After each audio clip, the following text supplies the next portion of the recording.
New workflow for using Premiere Pro. So like I mentioned, because we're using our flash drives right now, there's really not any reason that you have to be signed into your own Adobe Creative Cloud account. However, if this is something you think you want to take home or you just want to be signed in, then you're going to have to go to the Creative Cloud, adobe.cc, and sign in as yourself. But this is just going to involve workflow with your video files. So I've got a flash drive open here. It's number 2. I'm going to take these video files. I got an SD card I'm adding in right now. So you can see that just popped up. And I've double checked that this has plenty of room for my video files. So how do you do that, by the way? You click on number 2, you right click, you say get info.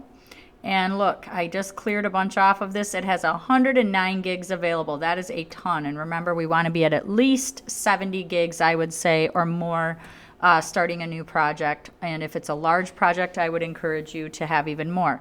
But again, you don't delete other people's projects, but you can certainly take care of your own. So like with Annie and Molly, the only thing that's left in there now are their final MP4s from their previous stories. Okay. But if we're not done, we want to keep obviously the whole project file.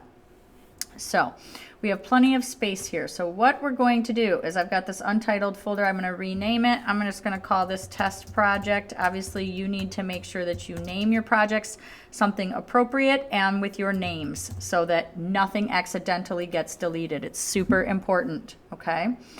So the next thing I'm going to do is open that, and then unlike our previous workflow, this is going to take a little bit of getting used to, we're going to open the memory card, and we're going to go ahead and take that folder and bring it right over into our folder. Okay. And that brings with it all the videos. Okay. So now if I were to go back and look at my test project, I have a folder called private. Okay. I'm going to launch Premiere Pro. I'm not going to worry about signing into the Creative Cloud because I'm not worried about working off the Creative Cloud. I'm just going to be working on this app and using my flash drive. So once it opens, I'm going to say new project. I'm going to title it. Again, make sure it's named something logical that people know that it's yours. We're going to go browse. We're going to go to our flash drive. We're going to go inside our folder. Say choose, say OK.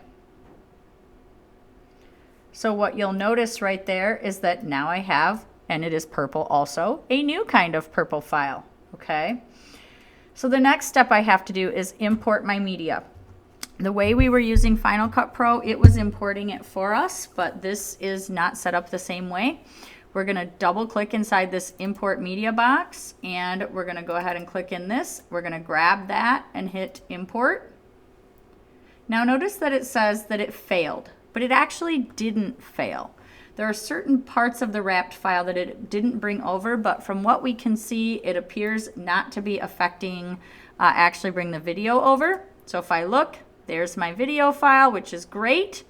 Okay, and that's exactly what I want. If I want to watch it, just double click it here. You can hear it has sound.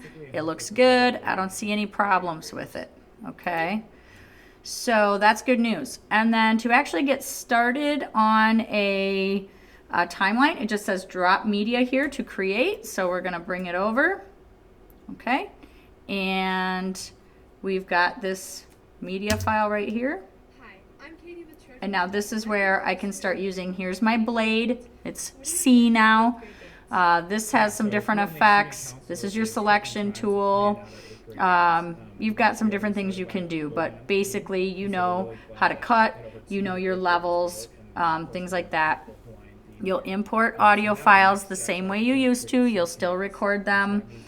On QuickTime, you probably can record them in here too, but I don't know how to do that yet, so we're just going to go with the same old song and dance, okay? Everything imports in here. If I want to look at this folder structure, it will allow me to have different folders of things here that I'll then access to drag over here. And that is basically the workflow. So if I close this out, it is going to say save changes, and you're going to say yes. From what I can tell, it does not auto save. So I do see that it puts this in here, and all I know is that that is something like if it crashed, it might restore the last saved version. I'm not really sure what the heck it does, honestly. So, and I probably shouldn't have even opened that. So actually, I just want to be over here, and I want to use this project file, not the other one that was in that autosave. I'm not really sure what that thing is about. So don't delete it. Keep it there. And then right here, I'm back to having my project. So that is great news. So that is the new current workflow for using Premiere Pro.